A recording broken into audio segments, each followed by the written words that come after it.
Eighth wonder of the world. Pretty bold claim for a site that's relatively unknown. Situated on the captivating island of Pohnpei in Micronesia, this title has been bestowed upon this site for one undeniable reason: the sheer grandeur of the structures it hosts. Witnessing it in person, you'll quickly agree that it's more than deserving of this distinguished moniker. The site that we're referring to hosts the remnants of a once magnificent ancient city, Nan Madol. It sprawls over an expansive 11 square miles and is crafted from an astonishing 250 million tons of mammoth basalt logs, meticulously positioned atop a submerged coral reef. These logs boast impressive dimensions, stretching 18 feet in length, sporting a diameter of 4 feet, and forming towering stacks that reach 40 feet above the ground. Their presence forms a complex labyrinth of colossal stones and intricate waterways that encapsulate the tales of an ancient civilization, swallowed by the relentless tides of time. Despite the magnificence of the structures at this site, Nan Madol remains relatively obscure, a fact attributable to its secluded location. Pohnpei truly resides in a remote corner of the world. To the east of this Micronesian island, one encounters an expanse of over 5,000 miles of uninterrupted open sea before reaching California. Conversely, to the west lies another 2,500 miles of ocean until one reaches Manila in the Philippines. The island itself, while relatively small, appears to be of marginal significance, spanning a mere 13 miles from end to end. It's cloaked in dense jungles and tangled mangrove swamps, featuring a steep mountain that rises prominently in its center. However, concealed amid its rugged terrain lie remnants of megalithic architecture that surpass anything observed elsewhere in the world. The name Nan Madol translates to within the intervals. In recent years, Nan Madol has also been bestowed with another title, the Venice of the Pacific. This classification becomes evident upon close examination of the complex, which comprises intricate networks of canals and waterways. What sets Nan Madol apart is that it was constructed around a series of islets, each of which was artificially created. Within the confines of this complex, you'll find towering walls, some reaching an impressive 58 feet in height and measuring as much as 17 feet in thickness. Columns and edifices, all hewn from stones that range in weight from 5 to an astonishing 50 tons, are ingeniously stacked in a manner reminiscent of log cabin construction.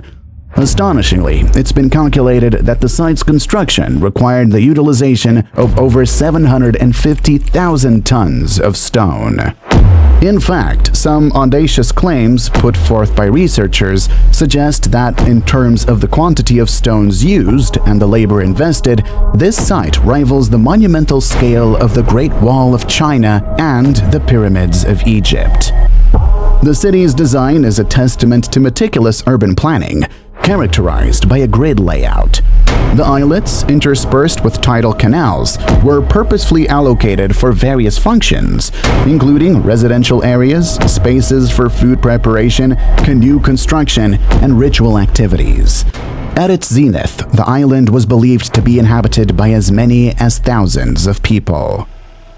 At the core of the city lies the central sector, a hallowed precinct housing tombs, temples, and ceremonial spaces.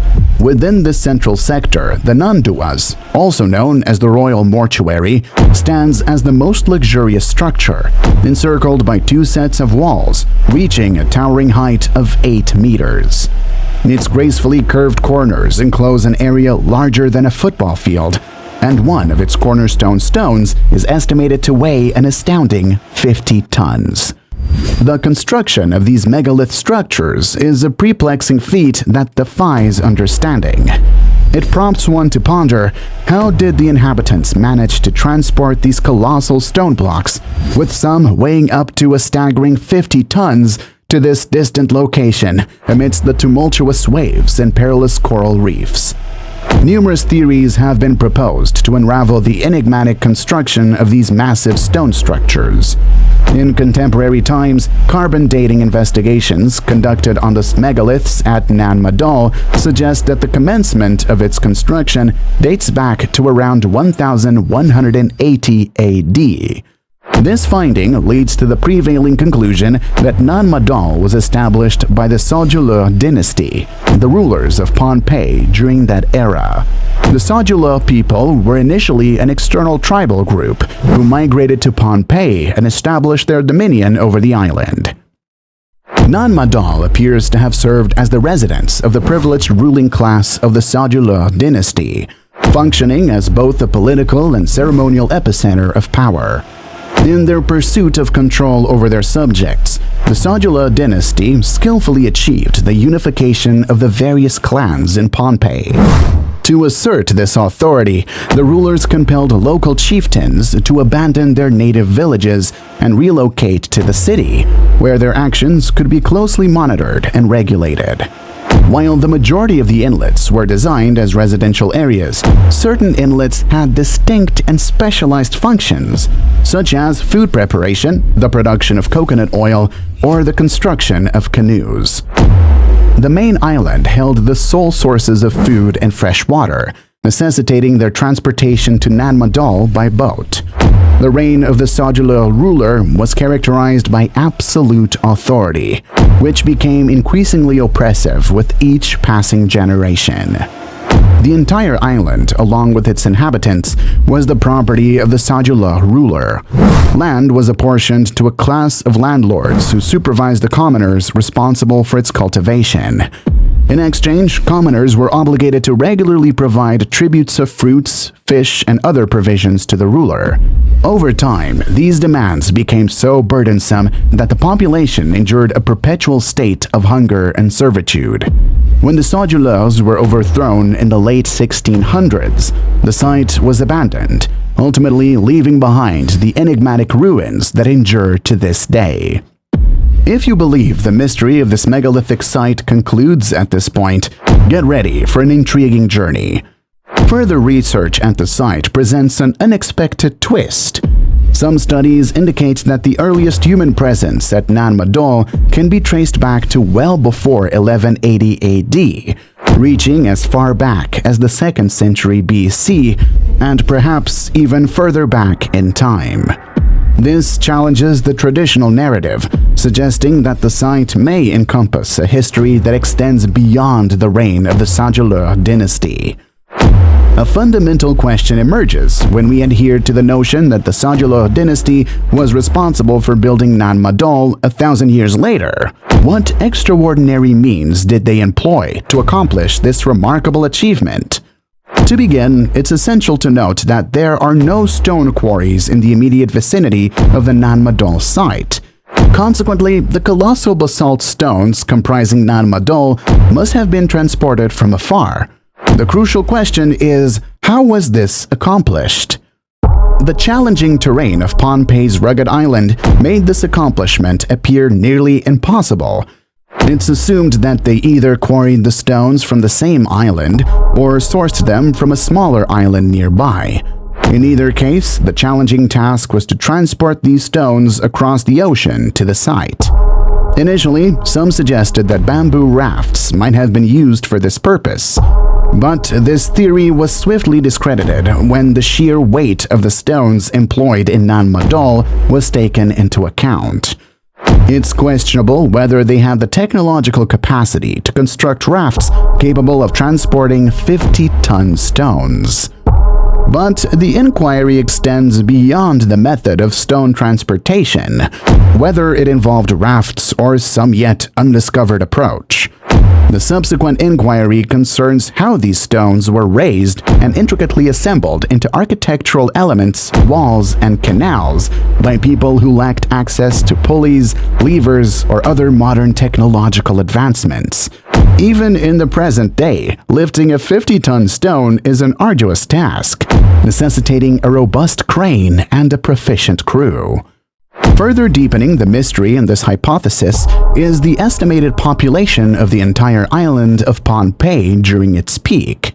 which encompassed individuals of all ages, from children to the elderly, totaling between 20,000 and 30,000 people.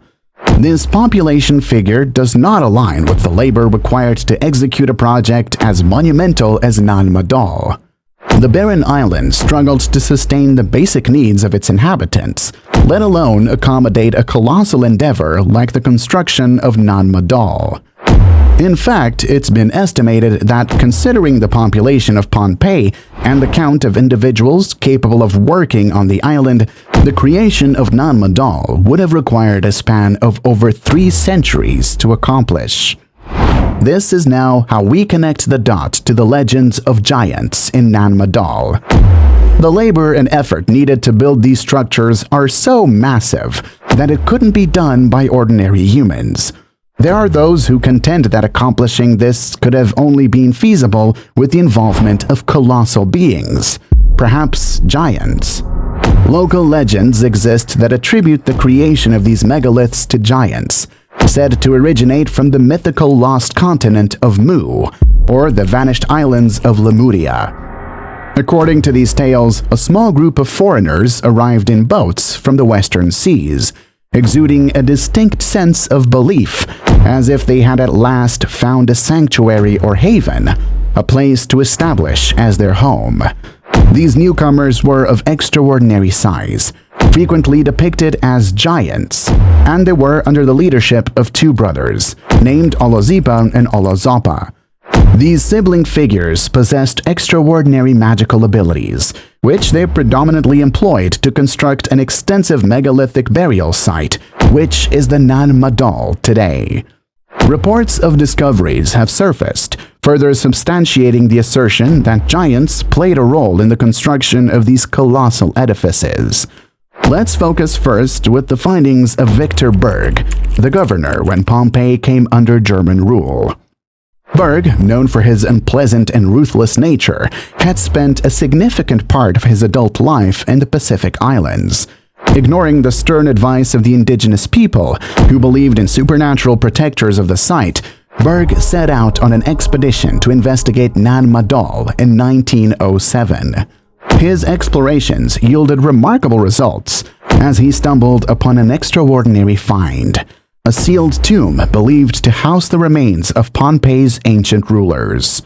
However, the contents of the tomb took him by surprise, unveiling skeletal remains of an exceptional and enormous nature, unlike anything previously witnessed.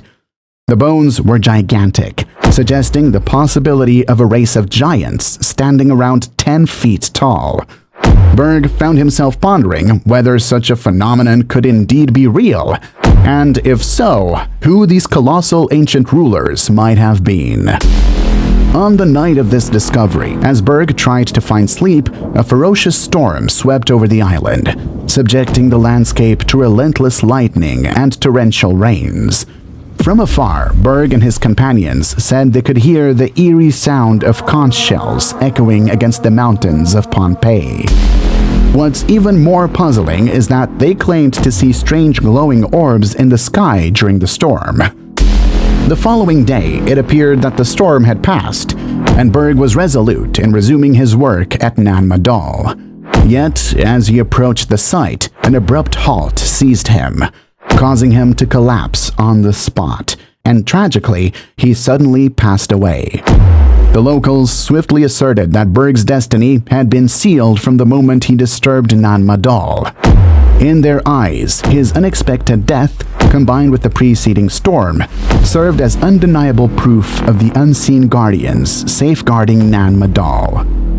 Berg's discovery of skeletal remains that appeared to belong to giants raised a compelling question. Could these beings have been the reason behind the builders' ability to manipulate such massive stones? However, this isn't the sole instance of colossal remains being reported at the site. After World War I, Pohnpei came under Japanese control.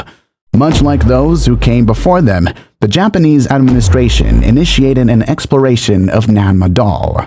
Nevertheless, what they reportedly uncovered exceeded anything witnessed previously. They found that the existing ruins of Nan Madol, constructed atop a coral reef, represented just a fraction of the enigma. Nan Madol, it seemed, extended further into the ocean and beneath the waves, constituting an entire submerged city. It was within this submerged realm that the Japanese were believed to have encountered massive platinum coffins on the ocean floor. Remarkably, when they disassembled the coffins to raise them to the surface, they purportedly revealed the skeletal remains of enormous humans, towering at a remarkable height of 10 feet. This lent further support to the assertion that giants might have once dwelled on the island. Regrettably, records of Japan's rule over Pohnpei are sparse and largely elusive, mainly due to the loss of many Japanese documents from the region during the outbreak of World War II. Nevertheless, a handful of surviving sources lent credence to the accuracy of this account. However, the debate over the construction of Nan Madol doesn't end with the giant theories. In fact, some theories even speculate the involvement of extraterrestrial beings. The intrigue deepens as basalt columns are found both above and below the water, accompanied by an enigmatic electromagnetic anomaly observed by researchers. A potent magnetic field courses through each of the 250 million tons of basalt, to the extent that a compass held against these blocks will exhibit erratic behavior as it's moved along their surfaces. Moreover, the site itself is believed to be a unique power spot and an energy vortex, possibly explaining its selection for construction. The local population has also reported numerous sightings of orbs and lights that have been witnessed hovering around Nan Madol. These occurrences invite speculation about whether the Earth's magnetic spectrum plays a role in these phenomena. Supporters of this claim predominantly hold the belief that the electromagnetic properties of basalt rock played a crucial role in enabling the levitation phenomenon. Some ancient astronaut theorists postulate that the heightened electromagnetic energy present at Nan Madol was not only a potent tool employed for moving the massive basalt columns, but may have also been a compelling reason for extraterrestrial involvement in the construction of the site in the first place. Is it conceivable that this site once functioned as a channel for extraterrestrial communication in ancient times? It's possible that there was a unique land attribute, such as magnetic hotspot or vortex, which rendered this area particularly significant for such a purpose. We are accustomed to the term vortex, typically employed in science fiction films to depict a mathematical concept representing a swirling motion. Within these vortices, electromagnetic fields can take shape. It's within the realm of possibility that these vortices might have offered a way to transmit information from one location to another at speeds exceeding that of light. If certain areas on Earth harbored more powerful vortices than others, it could account for why people constructed edifices in these specific locales. These structures could have influenced the local electromagnetic field. This could also provide an explanation for the construction of colossal structures in Nan Madol. While the construction of the megalithic structures remains a mystery, it's clear that our world is replete with wonders that defy easy explanations. The debate over whether giants, extraterrestrial beings, or advanced ancient societies played a role in the construction of Nan Madol will continue to persist over time. What are your thoughts about this? I hope you like our story. Until the next one.